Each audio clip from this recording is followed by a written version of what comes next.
Temmie, ọmọ rádaràda ìkejì bíngò, lójú hóíhóí. Wọ́n lọ tọ́jú nǹkan tó ń ṣe ẹ́, kó lọ kẹsẹ̀ lébọ̀ nǹkan tó ń ṣe ẹ́. Wọ́n á fún ẹ wọ́n ní díẹ̀ ni o. Ọ̀fọ̀ ajá ẹ wọ́n ní mi tí ráyè tiẹ̀. Aráyè tiẹ̀ dáadáa. Ọmọkọ́mọ kejì ajá. Olùṣí akọ ajá bí rẹ̀. Ṣé ti ṣé gbogbo owó sàdákà tí bàbá ẹ máa ń gbà mí ní mọ́ṣáláṣí àwọn ló ṣàjẹ́ lórí ló fi ká góòlù wá sí abroad. Àlọ́ ní kékeré, ó náà fowó tọ́hún. Wọ́n fi tọ̀. Wọ́n fowó tọ́yé tì ní ò lè Ó ká. yẹ láàyè. Wọ́n fowó tọ́yé tì ní ò lè ká Ada go to school. Oríṣiríṣi máàpì. Àwọn ìtàn wèrè lòun graduate ní London. Ọlọ́run ò lè sọ òyìnbó but òun ni best ní kíláàsì o. Ẹ power tap o, àìtí dé 50 o, please let's power tap ẹ jọ̀ọ́. Ẹ power tap. Even Yorùbá gan kò dá lẹ́nu ẹ̀. Wọ́n wáyé pé Yorùbá lọ ni o máa sọnù kíláàsì. Apọ́fù gbé mi. Mr. Tom ṣẹ́wà. Láì kí máa ní kúbìtì sùn.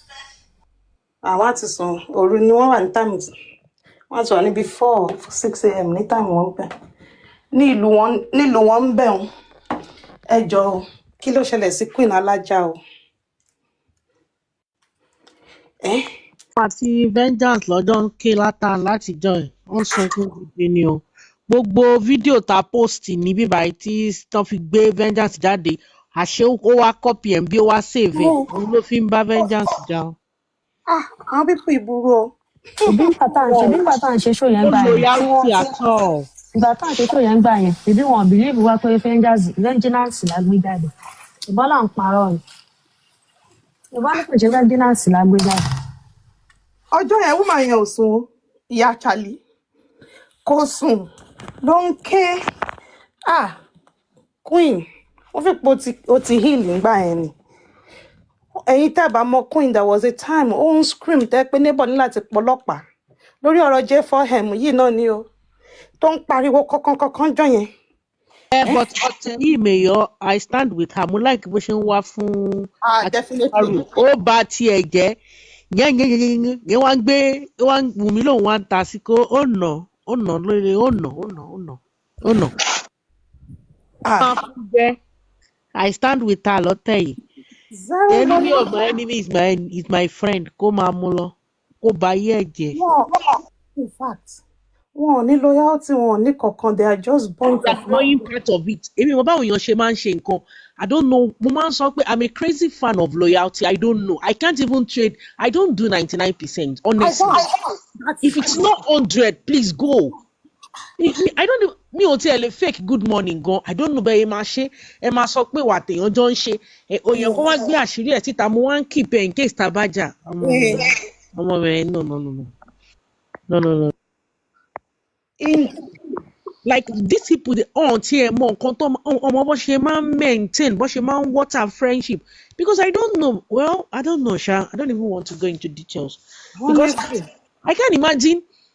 I have a friend that we've been friends for the past 35 years. Mo wà ńbẹ̀ nígbà tó bí ọmọ ẹ̀. So fine, èèyàn máa ní I don't know. Because ni mo bí mo máa sọ pé mo ń báyàn ṣe, mo wá ń keep ẹ̀ pé torí tabajà.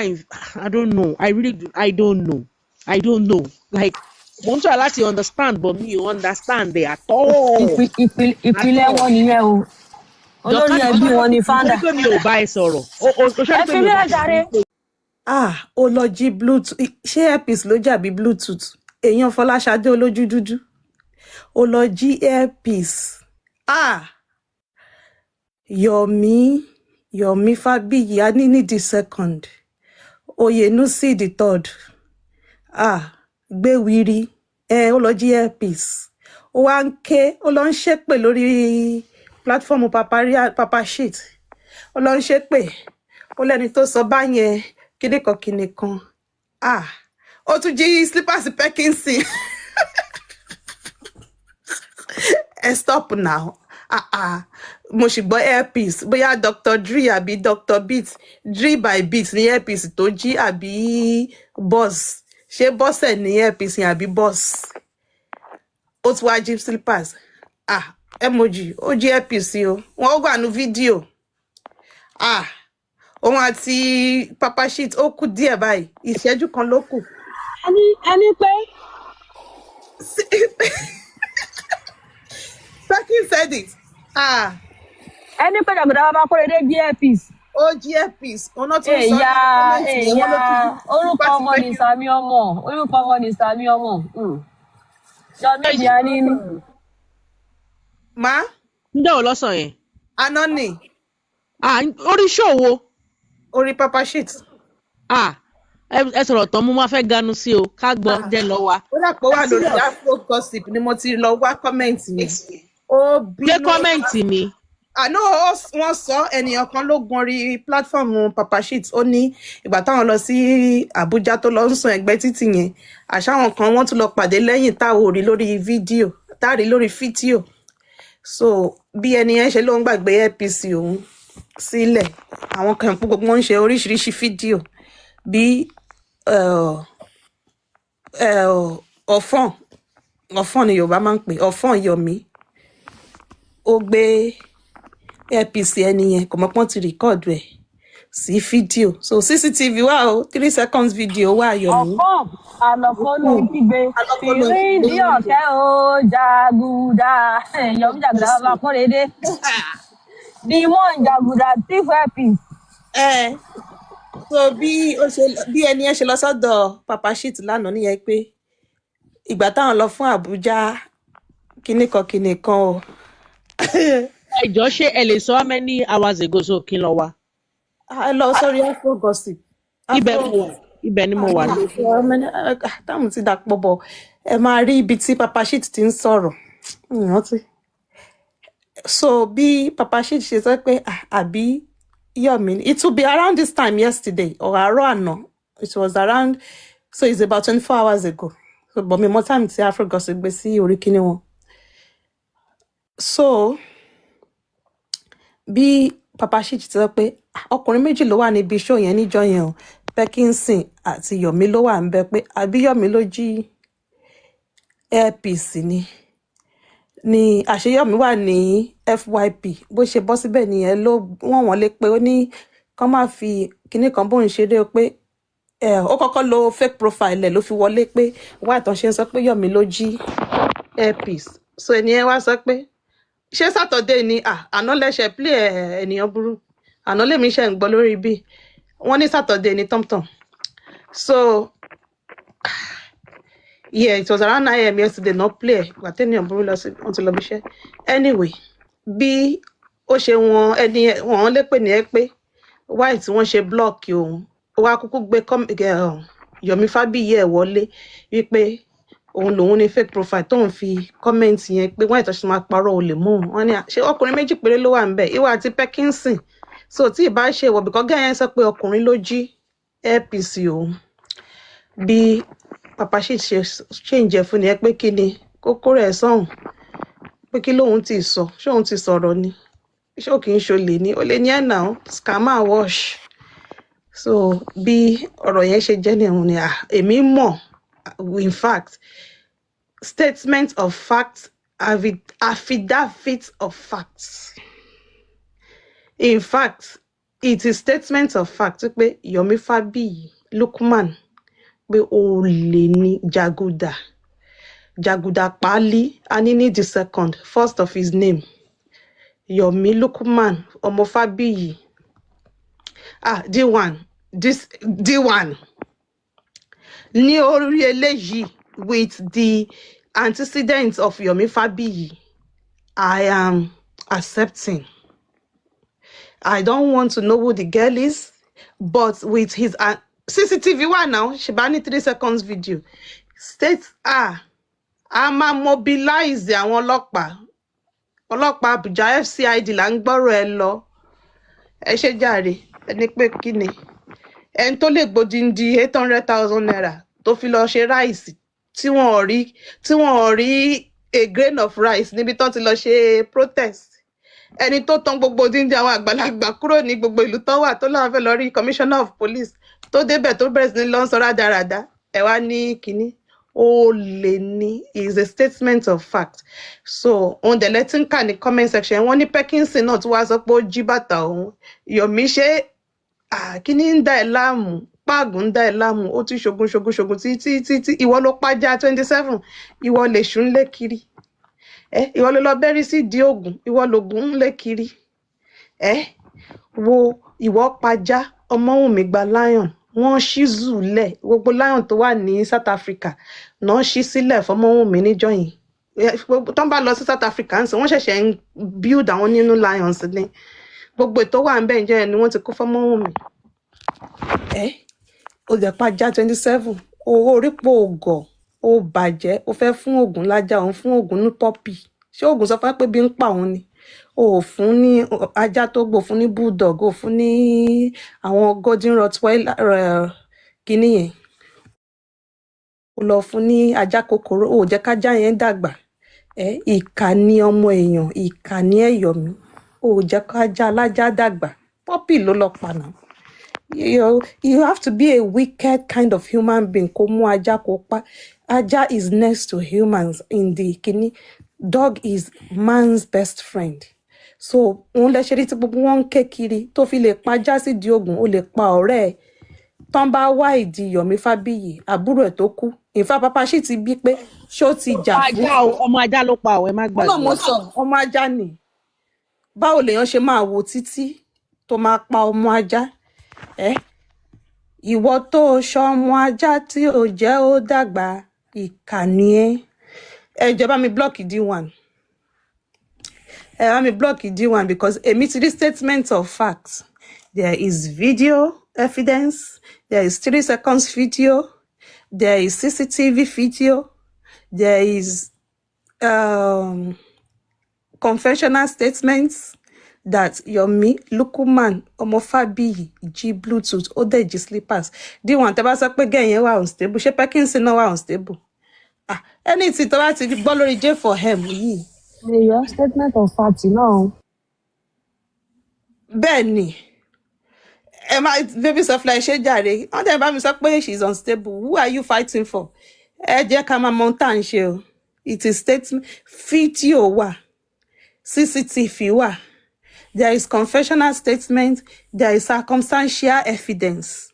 All of this is make me to confess that Yomi harmonize àti prosecute harmonize àdèmà prosecute mo ti pe presidency number 10 ni mo ti ń bọ̀ láàárọ̀ yìí ọ̀dọ̀ number 10 ní ọ̀dọ̀ prime minister Keir Starmer ni mo ti ń bọ̀ mo dẹ̀ ti kọ lẹ́tà lọ fún Trump tó bá di ọ̀la màá wọ plane lọ sí Russia ẹ mọ̀ lára Yomi ní tó mọ̀ ṣe pa pọ́pì yẹn within a week ẹ máa rẹ̀ sí ní mọ̀ lára ẹ jọ ṣó ti pé 1 week ó lọ ṣìjàgùdà pálí ṣé o ti bọ́ta wá dá papa shit lóhùn láti 3 days ó ti dá papa shit lóhùn mo ti lọ ṣe wọ́n máa protest mo lọ síwájú Piccadilly nsìn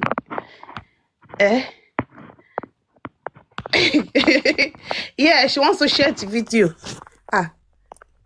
ẹ má tẹ̀ wọ́rẹ́ ẹ má contribute orí ọ̀fẹ́ wà ó pọ̀ mọ́ ajá wọ́n wá ṣí gbogbo in fact a ní láti máa play ibi táwọn láyẹn ṣe ń ṣe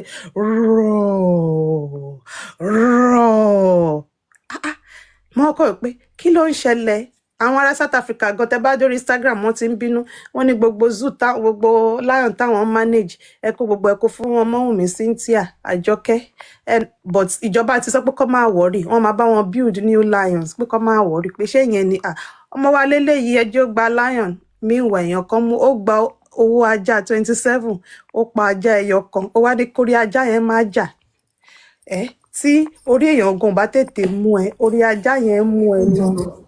mo yọ ó padà lọ sáwọn mọ́ọ̀sì 27 àti 20 tó fẹ́ padà lọ. ìdààmú ti bá nígbà tó kọ́kọ́ rí gbogbo àwọn zoo bó ṣe báwọn láyàn ṣe ń dún kò jẹ́ kó lè lọ pa àwọn aláàfáà mọ́. Yomi wà ní kọ́nà àti bàbá ṣì sọ wà kọ́nà ṣe náà ń ké pé ọmọdé yìí ò tiẹ̀ tiraka kò tiẹ̀ ṣe kí ló ṣẹlẹ̀ gangan náà ń ké ẹ wo bralati náà Bùrọ̀dá láti ọjọ́ birthday inú ẹ̀ ò dùn nínú òun ò dùn nínú òun bàjẹ́ nínú ọjọ́ ọdún ẹ̀ tó yẹ kí inú ẹ̀ máa dùn. Bùrọ̀dá láti nínú òun bàjẹ́ ìbànújẹ́ ọkàn bá òun wípé òun dẹ̀ rí fídíò yẹn kò lè play ẹ̀ ó dẹ̀ wò ìbànújẹ́ sórí àgbàkodò pẹ̀lẹ́ olórí burúkú music. Mo wo Láti mo dẹ̀ wo fídíò Láti àánú ẹ̀ dẹ̀ ṣe mí. Ó wo fídíò ọmọ yẹn ó pé ó mà ṣe o. Ó wò títí he couldn't comprehend it. Miracle ni ọjọ́ yẹn jẹ́ fún gbogbo wọn. It was like a miracle. Ìpè ṣe mo pé tẹ́lẹ̀ wọ́n ti bọ́ta wọ́n ti máa sọ oríṣiríṣi wọ́n ti máa bú ọmọ yẹn. Wọ́n wo fídíò yẹn wọ́n ní ó dùn mí. Àparí láàrin orí alásọjáàmù ìwọ ní wọ́n support bàbá Ìjẹ̀ṣà ẹnu ẹ̀ lẹ́wà yẹn àti mọ́mí ìyá bó ṣe rí ẹlẹ́jọ́ wẹ́wẹ́ ẹnu ẹ̀ ń lẹ́wà yẹn. bó ṣe rẹ tí ò kì í ṣe nǹkan kan rí. ṣọ́ṣọ́rí rẹ rí ni tẹ bá ń gbọ́ tí wọ́n rẹ. ṣé wọ́n ṣépè fún ìyá yẹn pẹ̀lẹ́ ẹjọ́ òfò tán wá ní kó bí submission. ṣáà fẹjọ́ ṣépè fún ni. ṣé wọ́n pẹ́ kán tó sọ̀rọ̀ kékeré ìgbà tó wà láti sọ̀rọ̀ báyìí ọ̀rọ̀ wọn lórí kò kí ní ìdí àwọn yóò fò.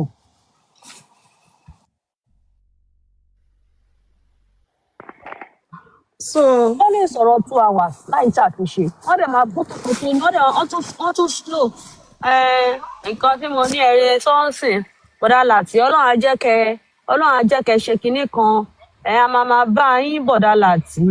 Nǹkan tí mo kàn fẹ́ chipping tí mo kàn fẹ́ sọ ni pé àwọn ìjọba wa gan wọn ò fún wa lọ́rọ̀ sọ wọn ò ṣe dáadáa nínú kéèsì yìí àwọn máa sọ lẹ́yọ kọ̀ọ̀kan bó bá dẹ̀ ọ̀pọ̀lọpọ̀ ọ̀rọ̀ kò sọ́pọlọ.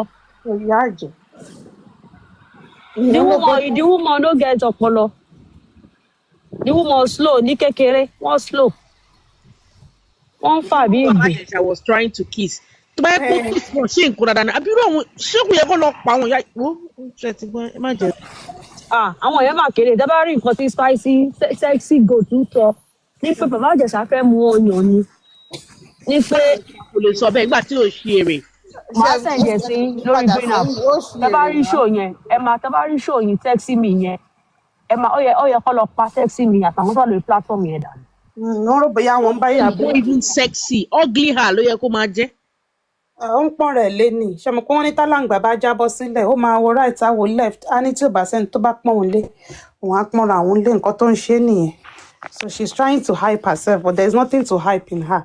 Tí ò bá bú Ìyábọ̀ Òjó tí ò bá bú Ọmọ́wùmí ẹjọ́ kí ló wà lẹ́nu ẹ̀ tó fẹ́ sọ? Absolutely nothing. Absolutely nothing.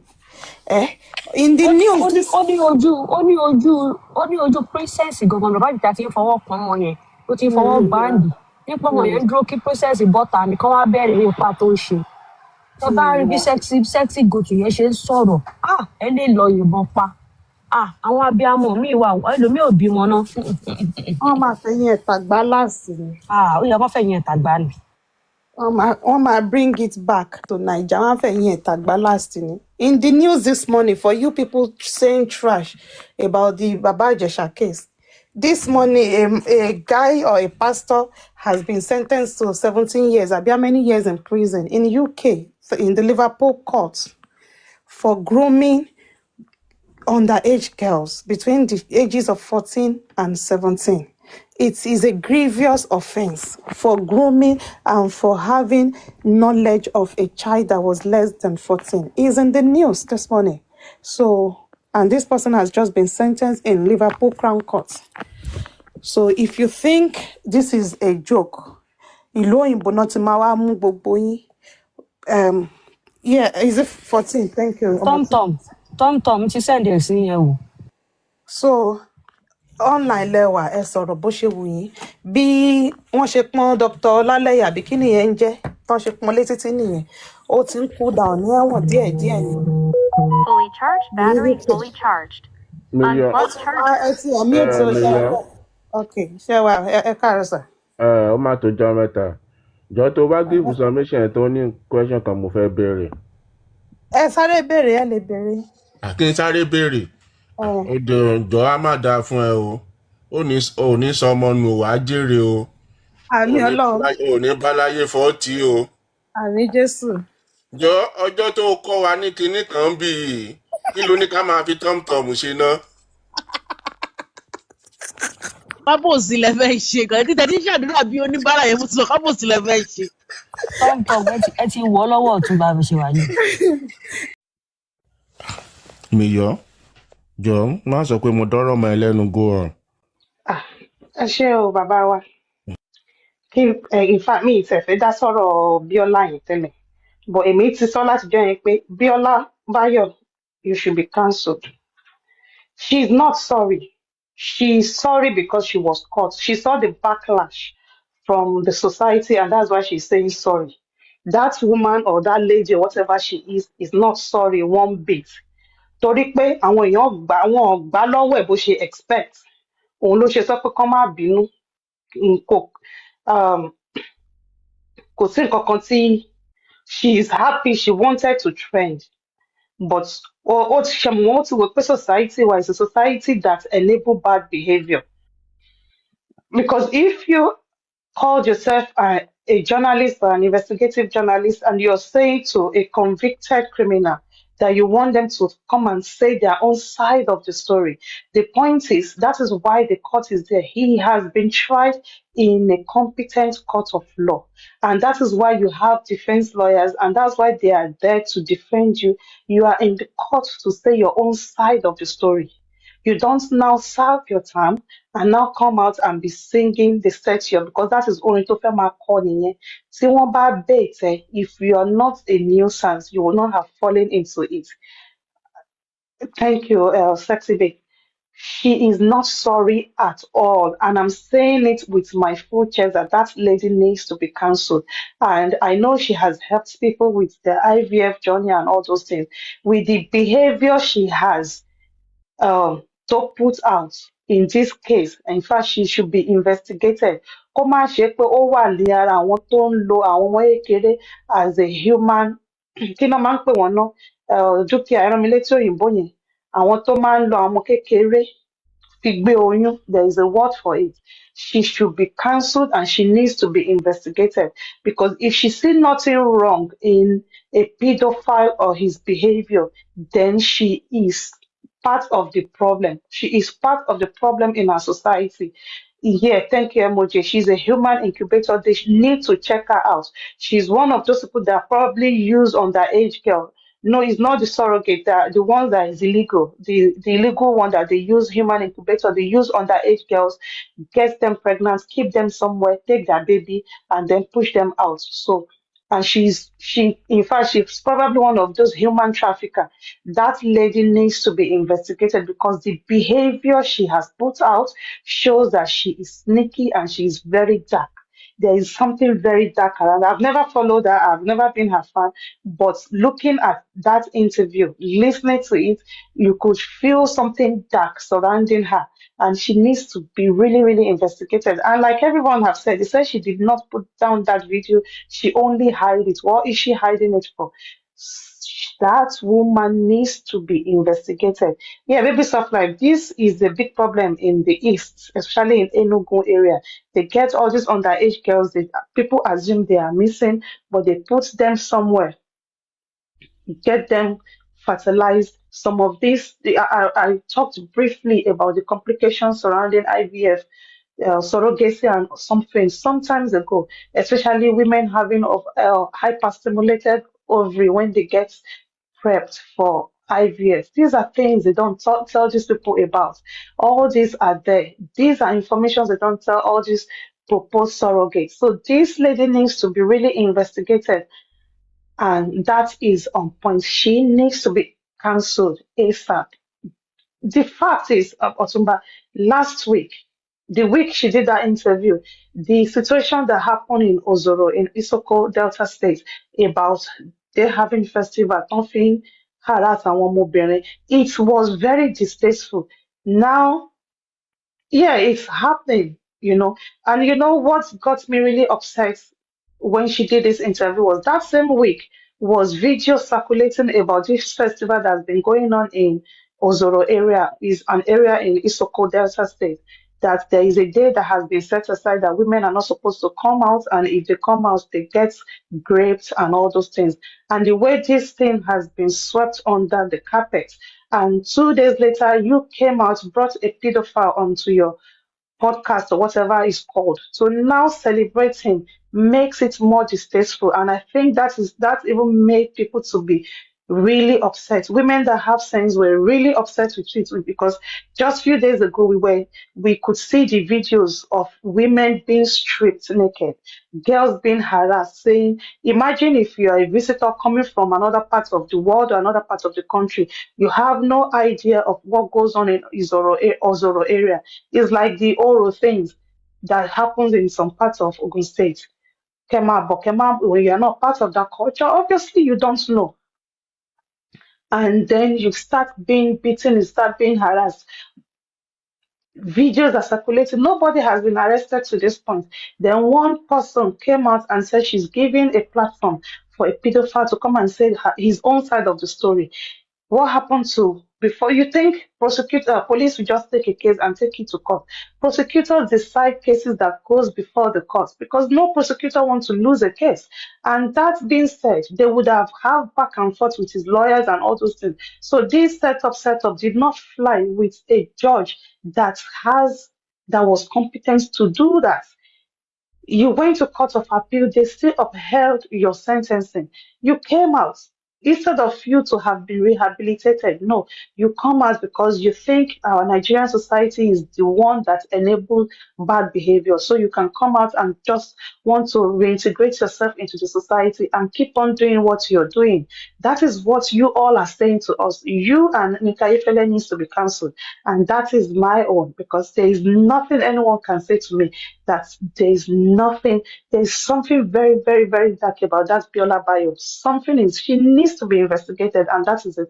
Because somebody ṣe ìwà ìbàjẹ́ wọn, tán ti ń mú jẹ, tán bá ti wá ṣe dójú àwọn òpin kùkú sí nǹkan tó máa ṣẹlẹ̀ sí wa. And for people saying wọ́n set it up ní kìnìkan, this is the same way when the issue of Bill Cosby came out. He had friends in the society, was married. They know he has this behavior. They know he has this skinny. They did not curb it. You enabled it, and it fester and fester, and loads and loads of women were damaged. Same thing with R. Kelly. Tán bá ti wá mú wọn, tán arrest wọn, tán jù wọn sẹ́wọ̀n, wọ́n á ní they are trying to put them down. Bill Cosby one was one of the saddest case among the black men in the history of black men in this kind of situation, because you look at it that you of your standing in the society should know better. You should be like a flag that people should look at. You have the power, you have the money, you have all this, but you have this disease. You refuse to look after yourself because the society enables you. So for Adeton Abokusoro, I heard some of the bullshit you were spewing from your mouth. You are just an apologist anyway. Shebi Owala don't support Kiningba. When it is your own person, you support them. When it's not your own person, it becomes skinny. Look at that woman coming out saying, Ogwanyeni. Ha! Oh. Religion is the opium of the society. You want to get a typical African or a typical black person or a typical Nigerian, shove religion into their face. They lose all common sense. Because if Adeton tó sọ pé Mohbad bọ̀ ń gbé àǹfààní káàkiri, olóṣì sọ Mohbad di bọ̀ìbọ̀ nínú ọlọ́.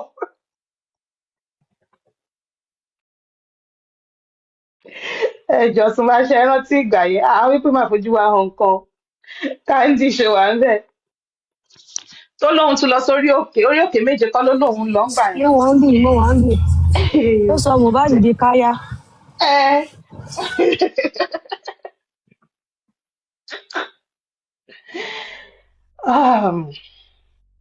jẹ́ má bínú o, kí ló dé tí Papariano ò sọ́pọ́ọ̀tì Yomi lórí bàbá Ìjẹ̀ṣà? Ṣé ó ní nǹkan kan tó ń wá ni? Àbí nítorí ìjà tó ń jà ló fà? wọ́n ti ń jà ní. Okay, ìjà ló dé lórí dòwe. Okay, Exactly. mo fẹ́ get ni.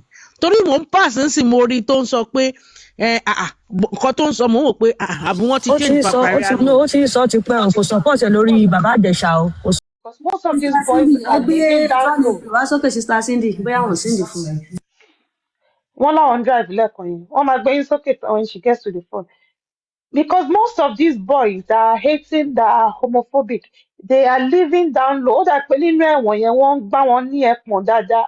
Ẹ má bínú o. Òun ni gbogbo wọn ṣe fẹ́ lọ So sí ẹ̀wọ̀n. Because because what is honestly mute. something needs to be checked. Ẹ jọ̀ọ́, the Ministry of Justice needs to check something in that prison, especially those ones in Lagos State. Something is going on there that is making them. Warifano Obota, he was looking better than when he went in. Mr. Some Blog ti gbé Yomi. Mo like bó ṣe ń ṣe live ẹ̀. Ó ti ń tẹ́ lórí IG. Mo like live. the thing is, certainly, this thing is not even about Iyabo. We should not make it about Iyabo. They're just being silly. It's got nothing to do It with has nothing Iyabo. to do with The Iyabo. I don't know why they are same way just attacking that innocent woman. I don't know. The same way I'm talking now was the same way Iyabo talked when this situation came out. The same way you're just so disgusted and pissed off. When you see that video, it will trigger you as a human being and as a parent. It is absolutely disgusting. So I don't see where they think, but you hear Iyabo, Janet request, but other moderator wants in there at the moment. Sister Cindy drive lower her, her voice will be loud, or you will hear her voice. Let me use the better one. You hear her voice because she's popular. Who knows me? No one. I'm not. Or I'm only social media. Normally, I don't. I mind my business. I just do my own thing behind closed door. But this situation made me to be talking on social media, and that is it. So it's not everyone that loves to talk or anything like that. So Iyabo's voice echoed because she is popular, she has a voice. And that is what we want in our society, somebody who has a voice that should be loud and should be heard. Janepri, go on. Hello, good morning, good afternoon, good evening, all over the world, wherever you're talking from. Share I could Akpa. share. Please, I'd like to make a big request for professionals among us. The lawyers, people that deals with law, especially abroad. Please, people that lives abroad have a massive influence on those people that are based in Nigeria. Some of them, their influence can be financial because they give them money and they can just tell them, this is the way I want things to go and this is the way you should talk on when you're on TikTok. Based on this, we know some of their faces and we know their real names. For example, in UK, if you have a platform that is triggering people, you're saying something negative about children, you can be reported, and then you can be questioned. We've seen many people abroad, women, men, that are actively involved on TikTok and propagating, sexual abuse or supporting sexual abuse of a minor. That's enough crime on its own. I think it has come to a stage, Joe, that those people that have faces that are using their platform to propagate such behavior we need to do something about them. We're not joking anymore about this. We want a sane society. Those are the things they can't do here where they live, but putting other people and other children in danger. Please, it's high time. We can do safeguarding report in UK. We can complete safeguarding. Anybody can do that. And there are so many other things that can be done. So that's why I want people like Benet and other professionals to come online. We need to start reporting these people. They Thanks have for that. faces. The thing is, one of the things is not just the lawyers or the legal practitioners that can report. Every one of Somebody us can have raise a safeguarding. legal, yeah, every one of us have a legal duty Yes, to report. of course, we Uh, have duty of care. Every one of us have duty of care. I know that. I and mean, when and I say I want people like Benin and other people to come up, is like to educate more on other ways apart from safeguarding either in US, in Canada, other things that can be done apart from just completing safeguarding or reporting to police straight away. If they have knowledge about more laws in the country where they are, we have duty of care ourselves. We know we can do safeguarding. You can go to your bureau, click on the internet, click on safeguarding, video them, record the video and send it in. It's high time. Things has to be done. Another Otherwise, thing is, another thing, Jafri, is if you just mute because don't echo to Mansoro. okay. Another thing is because most of these people are the ones me I target are the professional amongst them, the ones that have something to lose. Because some of these people, or most of these people, are just nuisance in society. They are not professional. They are on benefits. They have no job, so they basically have nothing to lose. But if they have the passport of the country, because some of them think they have nothing to lose. But let me say this to you: in as much you're not born in that Western country, if you hold a passport of that country and you get massively reported and you are investigated, they can revoke your passport.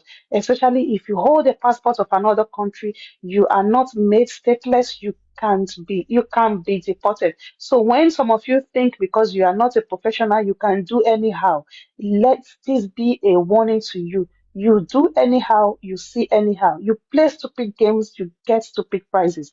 And that is fact. So yes, every one of us needs to start reporting this bunch of nuisance. ọ̀rẹ́ ògolúwa ẹ lọ mú píktọ̀ ẹ lọ gbé ẹjọ́ ẹ bá mí ìtọ́ ẹjọ́ ẹ má bínú.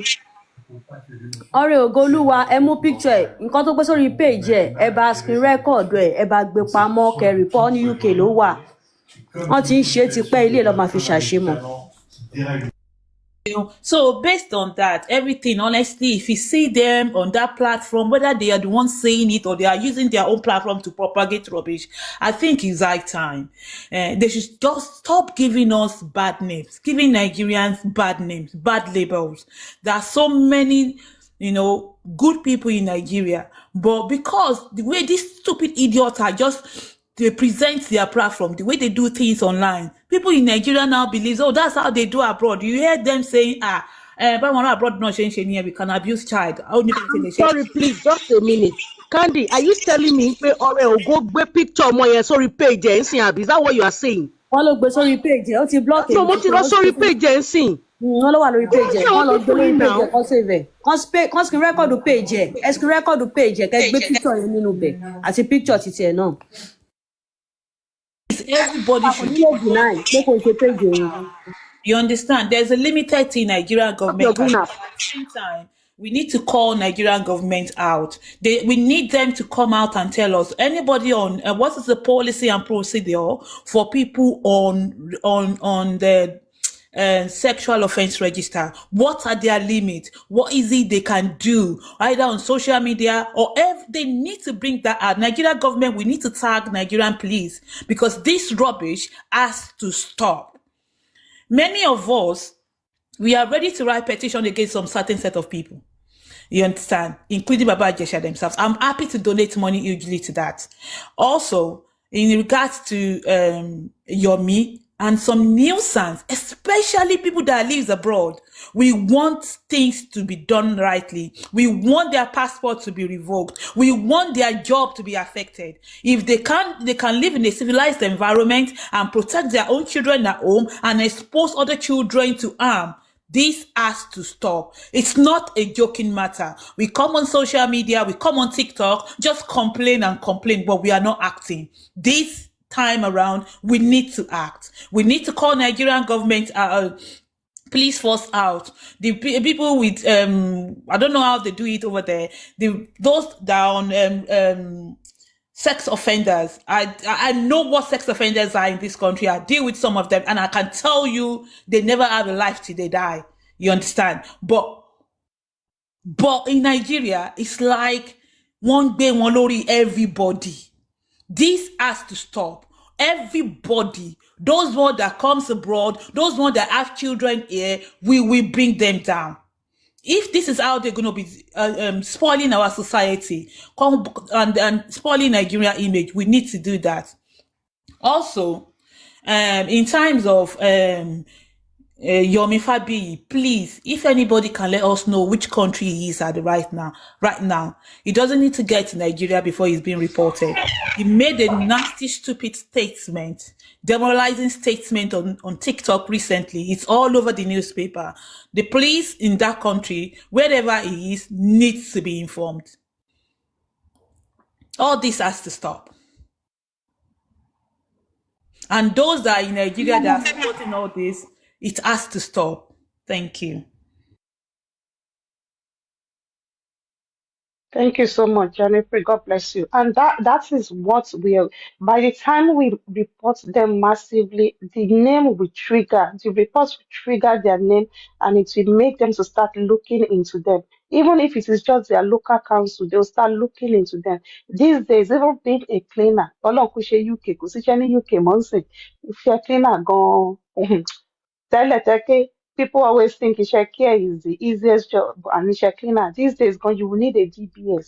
If your name is triggered, benefit kò sọ UK government ò lówó mọ́, so benefit ò Your sister Mayor, updated DBS, not my bail away. wọ́n máa tún God bless you. So you fuck around, you find out.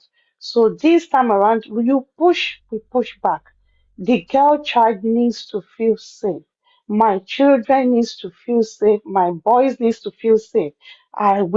Because I won't be everywhere with them all the time. And Emi Oriyibawi, when Biola Bayo interviewed this nuisance, I Those are the people tí wọ́n lè come out nìyẹn o. Àìmọye àwọn tí wọ́n come out tí wọ́n support ẹ̀ lábẹ́lẹ̀. Biola is so unfortunate that she can't hide her own. That's why the word is my colleague I need to support. It gives me, I will support my colleague to destroy another child's life. I will support my colleague to destroy another future. We all have professions where we are. We can't say because somebody is my learned colleague. And we keep quiet and we keep saying it's my colleagues. And that's why I kept saying that these people must be reported massively. We all need to unfollow Biola because that mentality in her head, with the way she's well read, I don't know what she read, that they kept saying she's well read. Somebody is well read doesn't mean they are learned, or neither does it mean they have empathy. And that's where it is off for me. It gives me headache. It's my colleague. It was Yabo's colleague, but she totally condemned what he did and dissociate herself. Why is it so hard for them to dissociate themselves? If you want to support him secretly. It's nobody's problem. When you now bring him and say it's my colleague, I can defend my colleague to destroy other people's life. It's all for me. Thank you. Thank you so much. Fearless, Shawande. Mami.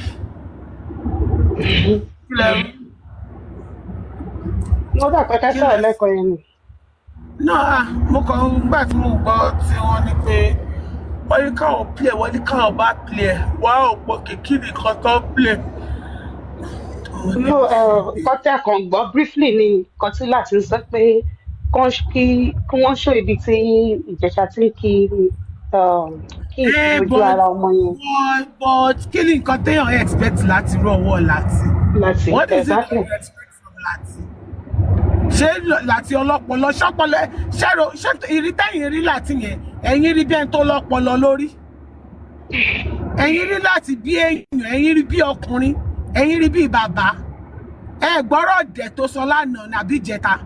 Àwọn ará social media lọ wá celebrate. Ọmọ àkọ́bí ẹ wà ń bẹ̀. Someone kọ́kọ́ ní party imagine. Ọmọ yẹn tún ṣe yẹn ń pè lórí fóònù ni pé how was your son? Can you imagine? That says the kind of father he is. Tó bá yẹ pé bàbá gidi ni Láti ni, irú iṣẹ́ wo lọmọ ẹ lè máa ṣe táwọn èèyàn fẹ́ celebrate tí ò ní take a day off and go and celebrate her father. Ṣérù Láti yẹn lẹ́yìn wá fẹ́ máa sọ pé ó ń sọ̀rọ̀. Ọ̀rọ̀ ìdẹ̀wọ́ ló wà lẹ́yìn ìgbà tó yẹ pé tó bá kọ̀ lọ síbẹ̀ téèyàn bá ń kọ̀ fọ̀rọ̀ ẹ̀ ṣe yẹ̀yẹ́. What is the sense in whatever Lati is saying? Lati doesn't have brain. It doesn't have sense. Nothing. Kò sí kankan lórí Lati. Èèyàn gbórí sórí ọpọlọ ẹja gan smart ju Lati lọ. Lati tó yẹ pé nǹkan tó máa sọ ọ máa dá nǹkan tó máa sọ fún jọ ni. Ọmọ mi sọ̀rọ̀ ságbárí wọn jọ yẹn kò lè gbọ́. Torí mọ̀ pé yes ọmọdé yìí sọ̀rọ̀ sáwọn ìwà àwọn gangan lọmọdé yìí sọ. What do you expect of him? Who do you think he's going to support? Èmi ò lè blame Lati àwọn olórí burúkú tó wà lórí platform ẹ̀ kọ́.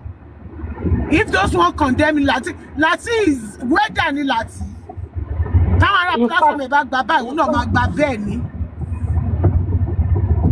Táwọn èèyàn tó wà lórí platform ẹ̀ tó bá condemn pé láyé bàbá Ìjẹ̀ṣà ṣe kan ẹ̀yin náà máa gbé Lati bàbá Ìjẹ̀ṣà náà ṣe kan. Lati doesn't know ibo lọpọlọ wà fún Lati. Ọmọ ní ọpọlọ àtẹlẹsẹ̀ ọpọlọ Lati ò tiẹ̀ sí látẹlẹsẹ̀ tí abẹ́ bàtà Lati lọpọlọ ẹ̀ wà ó ń fọpọlọ ẹ̀rìn ni. Ó wà nínú àpò gbẹ́ ẹjọ́ bá gbọ́ mọ́tì sókè. Wọ́n ní kò Stamulade náà fẹ́ gòkè. Ẹ̀rù bí what is Lati say tí ó bá ṣe pé ọ̀rọ̀ justice yìí tó yẹ pé àwọn èèyàn wọ́n wá like mind tí wọ́n ní. Who is Lati tẹ́lẹ̀tẹ́lẹ̀? Lati jẹ́ pé 16 people 5 people gan ló ń wò lórí Facebook. Ó dé TikTok kan lọ́sọ̀dọ̀ ọba ni. Lọ́sọ̀dọ̀ ọba rejected soul láti Facebook kò sẹ́ni tó ń gbọ́ ní Facebook mọ́ náà. Exactly. Àwọn ará ọmọ tí TikTok èjì ló sọ sílẹ̀ kẹsọ̀rọ̀. Ẹ káàárọ̀ gbogbo ilé o. Ẹ káàárọ̀. Ṣé ẹ mọ nǹkan tó ṣẹlẹ̀? Ẹ káàárọ̀ mọ́tì. At this point ẹ má bínú omi ìwà pàṣẹ ọ̀ ẹ̀yin chima mi ẹ pardon mi o ẹ jọ̀ọ́. Ṣé rí tí wọ́n bá ti máa bára wọn jà kán máa ṣe wọ̀tọ̀wọ̀tọ̀ fúnra wọn àbí bóyá wọ́n kàn ń sọ àwọn kankan bóyá wọ́n ń tú àṣírí ara wọn. Mi rò pé yẹ ká máa listen sáwọn people because at this point these people there is nothing they say that is not triggering. Ṣé ẹ mọ̀ pé bọ́n ṣe wà yẹn kò sí kinní kan tó fẹ́ jáde láti sí òní wọn. There is nothing good tó lè jáde lẹ́nu wọn. There nothing. They have made up their mind to be the way they are and there is nothing we can do about it. That's number one. Then number two, tá bá sọ wípé ó máa ṣẹlẹ̀ sí dọ́tà àwọn people yìí a máa rò pé bóyá èébú ni fún wọn. A lot of them kò ń ṣara àta ló molest dọ́tà wọn àwọn gangan fúnra wọn. Their fathers amongst them that are molesting their own children. Exactly. So báwo ló ṣe fẹ́ dùn lóyìn ọ̀bẹ yẹn? Àbí ṣé obìnrin tó yẹ pé ọkọ ẹ̀ ń molest ọmọ ẹ̀ tó dẹ̀ mọ̀ nípa ẹ̀ tó jẹ́ pé ó ti fi ṣoṣù ó ti fi para tẹ́pọ̀ gan ló ń bá wọn lé bed pé tí dáàdi ẹ̀ bá ti wá kó gbára dúró ṣé òun lè máa sọ fún pé wọ́n á ṣe irú bàbá Ìjẹ̀ṣà happen to you kó lè dùn wọ́n ṣé kò tí mo sọ yẹn ike náà kó lè dùn wọ́n. A lot of these people are enablers, they are perpetrators. It cannot hurt them. That's who they are. So they will continue to clap till their kingdom come. And I continue to say this thing. It is only in Nigeria that I know that people would have a personal beef with you, a personal vendetta with you. You don't know them. You don't know they exist. You have never met them. And then you'll be preaching against something bad. They know that thing is bad. But because of their beef with you, they will not be supporting that bad thing. It is only in Nigeria. This is obviously something to Kawa progressive, Kawa in one union, Kawa against. But because you guys don't like a particular person, you have chosen the side of the oppressor. That makes there's nothing anybody can tell me about you. You have already told me who you are. You have already told your toje for me. You don't have any integrity. You are not a truthful person. You are not somebody worth my attention. I cannot pay attention to a lot of these people. I don't listen to them. Tibawa so the platform, Tomba play a bunch of these people. I just leave TikTok totally, or I just go somewhere to mobile content share water. I don't listen to them because do you know what it takes to? Okay, I told somebody some ago that it took me a lot of growing up, a lot of mental upgrade. It took me a lot to be where I am right now. Do you understand? It took me a lot to build myself to the point that I am right now. Nobody's taking me back there. Nobody's taking me back to any chapter that I've closed in my life. Nobody. Do you understand? So when I listen to these people sometimes, I'm like, no, I'm not tired. You don't want to go back there. I just exit. And I really wish that sometimes we could just see these people as that is who they are. There's nothing we say. There's nothing we do. That's exactly who they are. And people talking about Biola Adebayo. Biola already chose her side. and it's not the side of the victim. When some of you keep attacking us for coming for Biola, I even saw a write-up this morning where somebody said, you people are bullying Biola. Why are you not bullying Ayefele? And I just shook my head. I'm like, well, I don't know. They already told me stuff about you. So they've told me a lot of things about you. So I don't expect more from you. But seriously, it's not about bullying. When you call out people for doing the wrong thing, it's not bullying. Omoti, I'm sorry to cut you short, I watched Ayefele's interview. Fine, Ayefele no interview Baba Ijesha, but Ayefele was putting all the allegations straight on him. Eshema. Gbogbo nígbà mi ẹ̀kọ́ máa ń wo show kì í fọpọlọ wo nǹkan tẹ̀ ń wò. He was actually saying ṣé yẹn náà ṣé movie náà ni tó ń jẹ náà lọ fi tàn yín bẹ̀ yẹn náà ṣé kíní bó ṣe ń fi sí Bàbá Ìjẹ̀ṣà kò jẹ́ ṣé ojú bí Bíọ́lá ṣe ń ṣojú bí ẹni tí wọ́n lẹ ìgbẹ́ tútù mọ́ lójú. Ó tún pè lálátẹnujẹ ó ní ajẹ́pá látẹnujẹ ni. Because ẹ̀kọ́ máa ń wo show kì í forí pípé wò. Continue, sorry sis. I lè make it interactive. Oh, ó ṣe lọ fún mi nìkan gbọ́dọ̀ máa sọ. I lè make it interactive. It's annoying. It was interrogating Baba Ìjẹ̀ṣà. Kò máa ṣojú pé èèyàn ilé yìí náà wá ṣe fún wọn. Sísọ Ọmọládé lèmi ṣe wà pa mọ́ ẹ káàárọ̀. Kí lè yìí náà wá ṣe fún wọn? Kí lè wá ṣe fún wọn tó yẹn? Kíní kan. Òun lọ visit NGO kan. Òun lọ visit NGO kan lòun ṣe lọ kí ní jail lòun ṣe yà kí. What makes you even go and greet him in the first place? Ẹ ti jọ pa gbogbo ẹ ti kú látìgbà tó ti lọ wò lẹ́wọ̀n náà. And this man specifically said ìwọ ló invite òun. He denied at first. You invited him. So we I don't know. We have a long way to go. Ṣẹ̀tẹ̀rẹ̀ àwọn stupid points táwọn people yìí make honestly ó ń fọ́ mi ní orí. Láti orí ẹ̀ ò pé rárá tó bá ń wá olórí burúkú èèyàn ní ẹ láti àtàndá. Olórí burúkú èèyàn ní ẹ o. Ìwọ ń sọ pé kí wọ́n lọ máa fi hàn wọ́ níbi tí kọ́kọ́rọ́ wà. Ó kàwé sò kò lè dùn mí fún ẹ. Ó dẹ̀ tún ka ọgbọ́n orí. Ó kàn dàgbà ó kàn gbé èjì sórí ha ni ò ní làákàyè kankan. Okay, so ìwé sílẹ̀ o lè kà kó owó tí wọ́n lá yẹn are they telling me pé bó ṣe láwọ́ ọmọ yẹn right? Okay, all right. Àlọ́ lórí burúkú ni wọ́n náà ẹ̀rí fídíò tí Yomi Fabiyi ṣẹ̀ṣẹ̀ release ní tí wèrè ń sọ pé ó kàn fẹ́ tẹ̀fá ni ìwọ ò ṣe gbé ọmọ títí ẹ sílẹ̀ kan fi kòkòrò ẹ̀ tẹ̀fá. Ó fẹ́ kíṣẹ̀ kó tẹ ọyàn kí wọ́n tó wọlé ni kò ṣe pé ó fẹ́ bọ́ ọmọ yẹn sùn olókọ̀fẹ́ ní kò ń kíṣẹ̀ kó tẹ ọyàn. Nǹkan tó sọ láàárọ̀ ènìyàn Mr. Temmie you will not believe it you won't believe it. Ibo ni Yomi Fabiyi ti sọ yẹn jọ. Ó wà lórí page mi ẹ máa rí lórí page mi náà ó wà lórí Instagram. Ẹ bá lọ sórí page mi ẹ máa rí ẹ lọ wò lórí page mi. Ó ní because ó mọ̀ pé onílé ò ní pẹ́ dé. Ó mọ̀ pé onílé ò ní pẹ́ dé. This guy knew the truth all along. Ó ní the truth all along. Àwọn táwa ń bá sọ̀rọ̀ táwa tá ń bá sọ̀rọ̀ rèé. Ó kọ̀fẹ́ ó ní torí ọmọ yẹn ṣe dírẹ́sì sórí. Ó lọ́mọ yẹn ṣe dírẹ́ẹ̀dì sórí tó kò lè jọ ọmọ 14 years lórí dreadlock wà lórí ẹ̀. Ṣé orí dread lórí ẹ̀ ni ọmọ tó ya ọmọ 14 years lórí ẹ̀. I don't. Let's report Yomi to Canada government. Honestly, we need to. Me, I will. We need to. Because this is just getting out of hand. Ẹ jẹ́ sáré sọ kọ́kọ́ fún yín. Mi mọ̀ pé bá ti lè sọ pé mo mọ̀ pé àwọn kan ní máa mọ story Epstein. Bọ̀bọ̀ Epstein tó yẹ pé ó yeah, we are aware. Yeah. I'm telling you, recently for Clinton, former president, for the fact that ó ti associate rẹ̀ rí pẹ̀lú Epstein, wọ́n tún ìpè sí Daniel. Ẹ ń sọ pé former president yín kí ló ṣẹlẹ̀ pẹ̀lú Prince Andrew títí wá ṣé Prince wà lórí orí.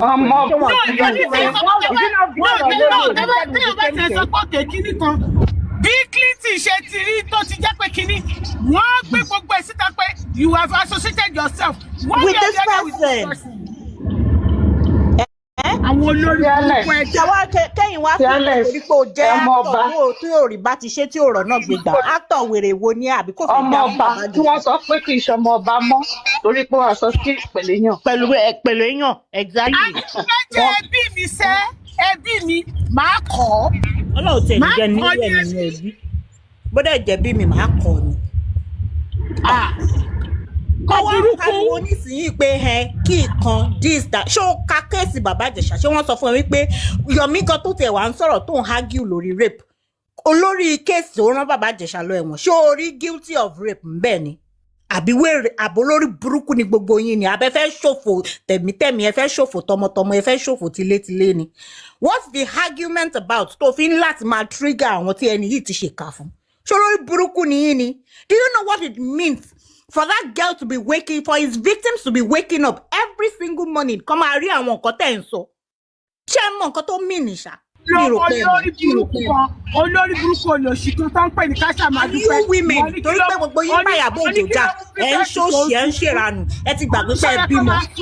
kò ní dá fún yín kò ní dá fún gbogbo ọ̀rọ̀. ṣẹ́rí ẹni tó bá ti bímọ ní ayé yìí ó ti Ọmọládé àti gbogbo Fearless. ilẹ̀ máa kéré gbogbo nonsense tẹ́ ń ṣe lórí Mr. social Ọmọládé. media.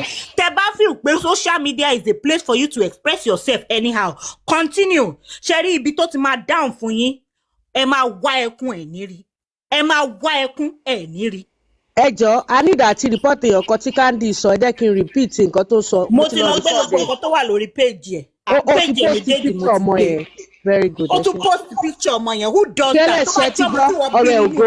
ṣé ìwà ṣe bẹ́ẹ̀ yẹn fún. That woman is a in fact mo wà You're very very wicked set of No.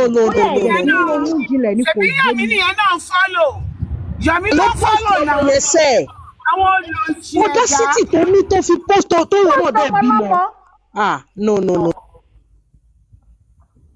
ó dẹ̀ ti gbàgbé pọ́mọ yẹn náà wà ní UK tó wà yìí o ó ti gbàgbé àbí má wọrí. Ẹ understand ni wọ́n lè raise safeguarding fún ẹgbẹ́ I hope most of you know wípé tẹ bá ti ní kéèsì pẹ̀lú ọlọ́pàá nísìnyí ilé koko tá gbé ni I hope you know ẹ múra sí òṣì tẹ́ ń ṣe bí ẹran aṣẹ́wó kẹ́ máa sọ̀rọ̀ bí ẹni tó rí ò pé wọ́n máa sọ ìsọkúsọ fún yín ẹ̀yin náà máa repeat ẹ máa wáta boldly with all your ignorance ẹ máa sọ nonsense Yomi kọ́ ló sọ fún yín pé it's a setup ni why tí o ṣe jókòó sórí setup yẹn dì sí yìí wọ́n rí i pé wọ́n ti cast setup ó wá ń sọ̀sọ̀kúsọ pé ó kọ̀fẹ́ ìwọ ò ṣe gbọ́mọ títí ẹ kó gbé bọ́sìtà kan máa fi tẹ̀tẹ̀kùtẹ̀ olórí burúkú aláyébàjẹ́ kò ní dáa fún ẹ kò ní dáa fáwọn tó ń support ẹ kò ní dáa fáwọn tó ń gbọ́ ẹ tó ń believe ẹ kò ní dáa fún gbogbo agbọ̀rọ̀ sọ ẹ.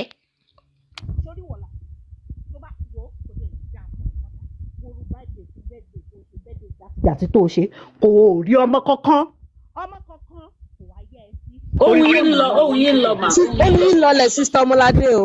Àwọn wèrè yìí ló jẹ́ kí Sista Temmie máa sọ̀rọ̀ sí àwọn ará UK. Ṣé ń gbọ́? olórí burúkú ni wọ́n nà ó. Okay, Saint Brown, I'll share it with you because it's nonsense. Every single day, adẹ educate yín, à ń sọ̀rọ̀, à ń ṣe oríṣiríṣi, ẹ̀dẹ̀ jókòó sójú kan náà, òṣì náà lè ra wọlé. ẹ jọ̀ọ́ any one of them tó bá wà ní healthcare ẹ jọ̀ọ́ ẹ jẹ́ ká mọ̀ any one of them tó bá wà ní healthcare in either Canada or the UK please let me know UK or Canada let me know ẹ jọ̀ọ́. Who lives in Manchester? And to Manchester, my bounce. I live in Manchester. I don't need to shout. I live in Manchester. These people. My proxy. Since when? Oh God. Mo bí ọ̀rọ̀ láti tó sọ nísinsìnyí tí ò ju 2 lines tí mo gbọ́ nínú ẹ̀yìn. Mo bó ṣe rí ní agbárí mi. Orí mi dẹ̀ ń tán. Ẹ jọ̀ọ́ kí ni bọ̀rẹ́ láti tún sọ báyìí. Olórí burúkú. Ó ní wọ́n sì máa gbé ọmọ yẹn jáde fáwọn. Ọmọ yẹn gbọ́dọ̀ jáde kó wá sọ tẹnu ẹ̀. Ṣé orí olórí burúkú ni bọ̀dá láti. Ó dẹ̀ ní pé òun nídìí fídíò níbi tó ti kí kọ́kọ́rọ́ bọ ọmọ yẹn dì. Kẹ́lẹ̀ mọ̀ pé orí láti ti burú. Má wọrí o, máa bọ́ sí online kó máa sọ̀sọ́kúsọ. Máa bọ́ sí online kó máa sọ̀sọ́kúsọ. Ẹ máa mọ̀ wípé ibi tẹ́ ẹ ti ń bọ̀ ó yàtọ̀ sí ìlú tẹ́ ń gbé when it comes to children. Ṣé lórí yín burú ni? Ọmọ yóò kì í ṣe láti lọ gbé birth certificate ẹ̀ síta kó wá prove fẹ́mi pé kì í ṣe 14. Orí ẹ burú. Orí ẹ ó burú. Ẹ máa tẹ̀lé olórí burúkú Yomi. Olórí burúkú Yomi tó rìn kiri. Orí yín kò pé kẹ́ jókòó kẹ́ tẹ̀ wò pé kíni Láríjà Yomi Fábíyì gangan. Just because he can get a visa. Ó rìn kiri láti bí 6 to 8 months. Kò sí iṣẹ́ kankan tó ń ṣe. Ó máa jí láàárọ̀ sórí TikTok, ọ̀sán orí TikTok, alẹ́ orí TikTok. Ó rìn kiri, ó ń gbélé onílé kiri hòtẹ́ẹ̀lì kan báyìí mi tí rí kó sùn.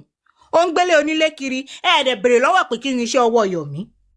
Yomi tó jẹ́ school dropout, a máa sọ fún ẹ̀yin pé according to the law, according to the kinikan, according to ó mọ iṣẹ́ ju àwọn tó lọ read law lọ. Ẹ dẹ̀ ń tẹ̀lé. Kẹ́rí pé orí yín ti ẹjọ burú, wọn ní orí yín ti Manchester ní gbòògì. ọ̀rẹ́ ògolúwa ń gbé, wọn ní Manchester lọ̀rẹ́ ògolúwa ń gbé. Okay, sis, Mayor I'll bẹ́ẹ̀ bá inbox fẹ́ you now. report ẹ̀. Ṣé lórí yín burú ni? Ṣé ti rí gbogbo ẹ̀yin tẹ́ wà ní diaspora yẹn? Ó dùn mọ́ mi bàjẹ́. Ó dùn mọ́ mi bàjẹ́. ọmọ yẹn lọ́dọ̀ ẹ̀ ká ló ti screenshot ẹ̀ pamọ́ ẹjọ́ iṣẹ́ ẹ̀ ǹdẹ̀. Ṣé kí n ṣe ẹ̀dẹ̀ sí Sister Temmie mo ti ṣe? Ó ti Abeg.